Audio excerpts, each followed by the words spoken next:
Now, another part of gram-positive bacilli, we have your Erysipelothrix ruchopathiae. Okay, now take note class that this organism is the only species belonging to the genus Erysipelothrix. Okay, now Erysipelothrix, it means red skin.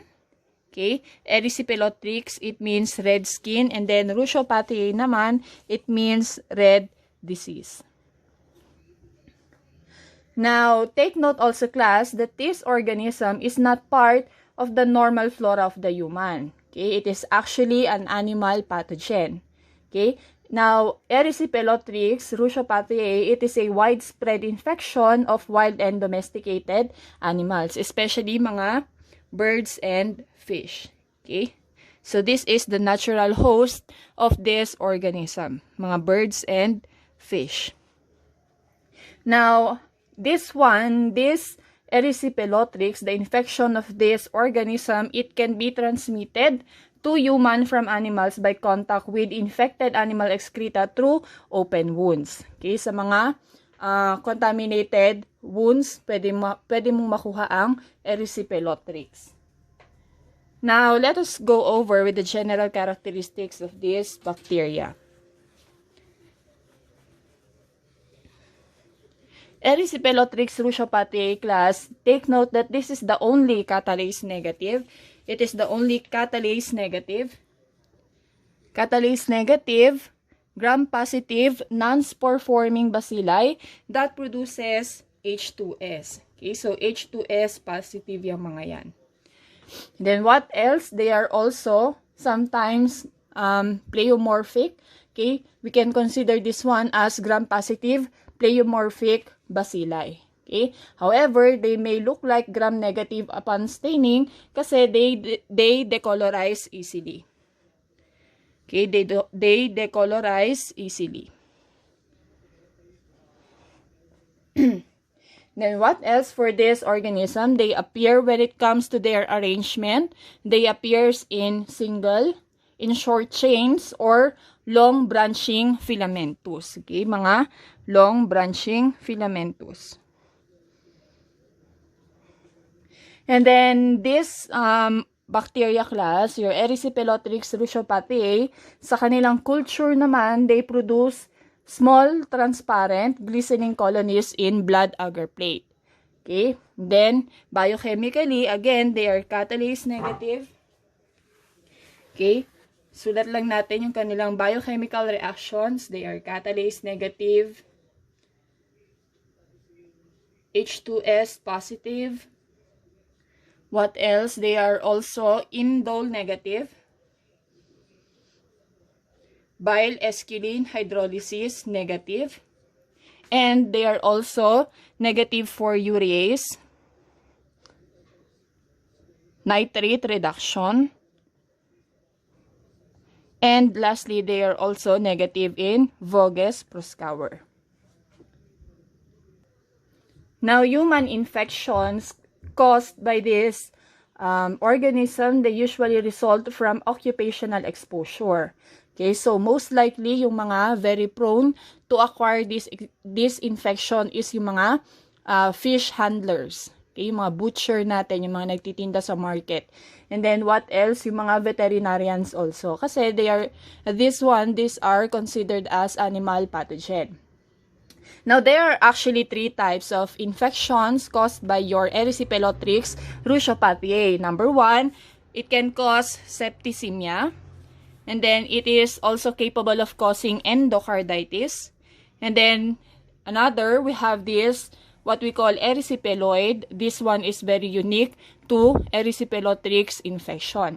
Now, ano tong erysipeloid na ito, class? This is actually a localized skin infection that resembles that of streptococcal erysipelas. Okay, so kamukha niya yung erysipelas caused by your group A streptococci, kung maalala nyo yon. Okay, now this infection, these are characterized by lesions. Okay, it is characterized by lesions that are usually seen in the fingers or hands, okay, kung saan nag-inoculate yung organism, kung saan siya pumasok. Okay, and then this lesion class, it usually appears to be resembling like a seal or whale fingers. Okay? So, ganun yung resemblance ng lesion ng Erysipelothrix ruchopathiae. Seal or whale-like finger.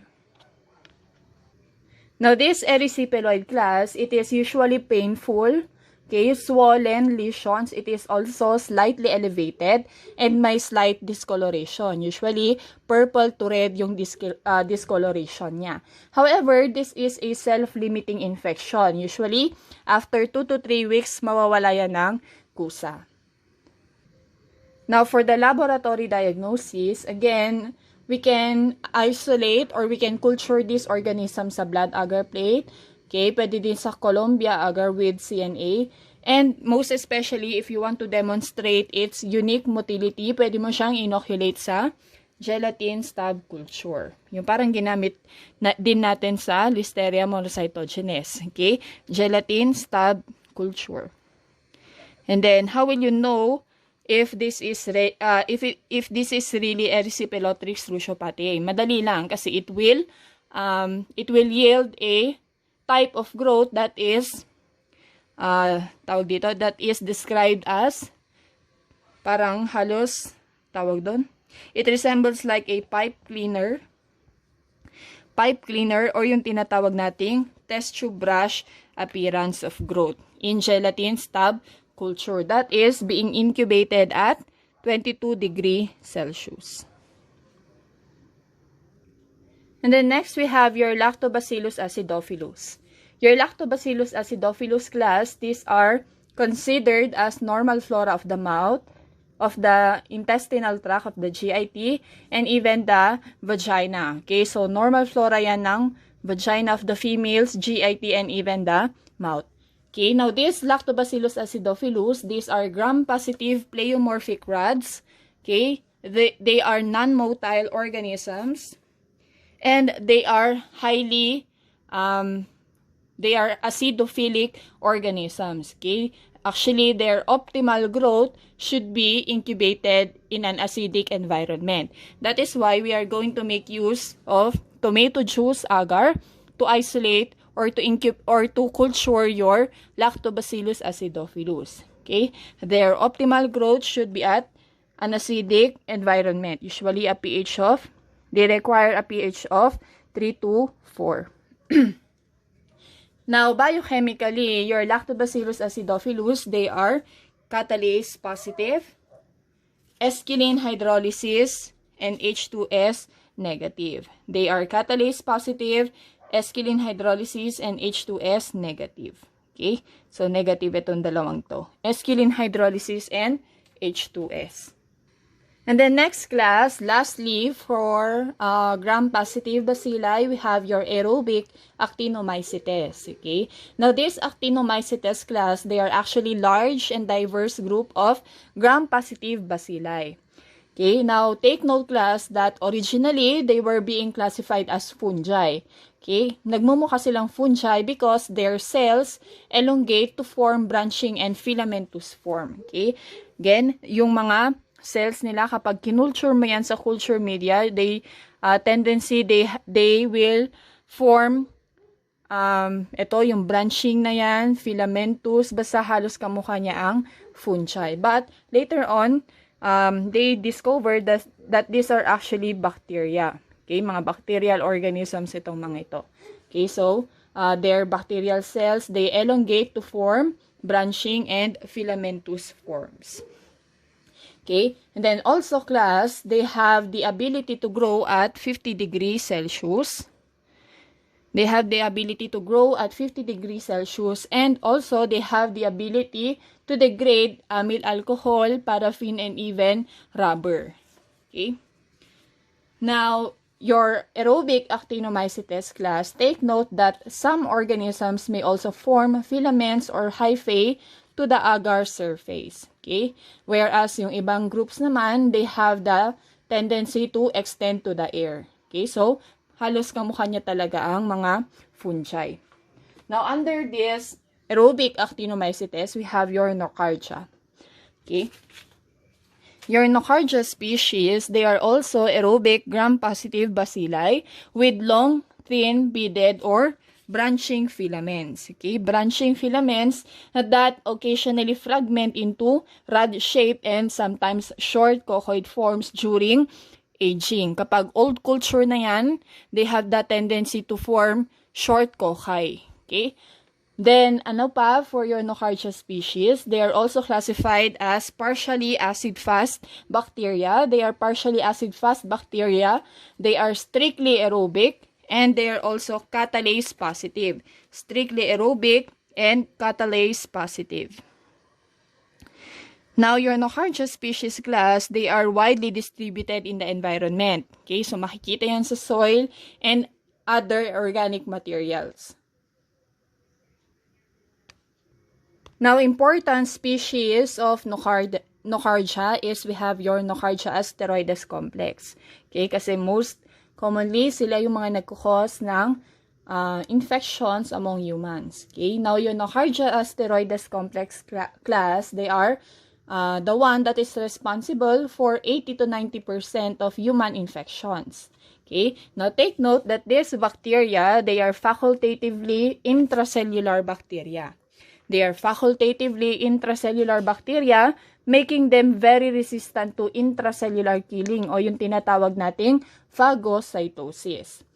Now another, your Nocardia asteroides complex, they are also capable of causing tropism for neuronal tissues. Okay, they are capable of causing tropism to neuronal tissues. Again, ano ba ibig sabihin ng tropism?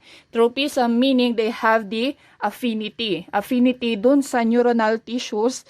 Tapos, usually, yung mga infections caused by this organism, it is manifested or associated with nervous involvement sa nervous tissues. Okay? Another, your Nocardia asteroides complex, they have also the ability to inhibit phagosome-lysosome fusion. Yung phagosome-lysosome fusion na yan, part din yan ng phagocytosis process. Okay? And then also, this organism, they produce large amounts of catalase and hemolysin. Now, there are actually 3 types of skin infections caused by your Nocardia asteroides. Okay? Again, yung infection na ito, it can be acquired through inhalation of the organism which can cause invasive pulmonary infections. Or pwede naman direct contact, especially sa mga open wounds. Okay? So, it may cause skin infections. Now, these 3 types of infections caused by your Nocardia, we call it your actinomycetoma, lymphocutaneous infection, and we have skin infection, yung skin abscess. We have your actinomycetoma, lymphocutaneous infection, and then we have your skin abscess or cellulitis. Now, this actinomycetoma class, it is actually a chronic, localized, painless subcutaneous infection with the presence of sulfur granules.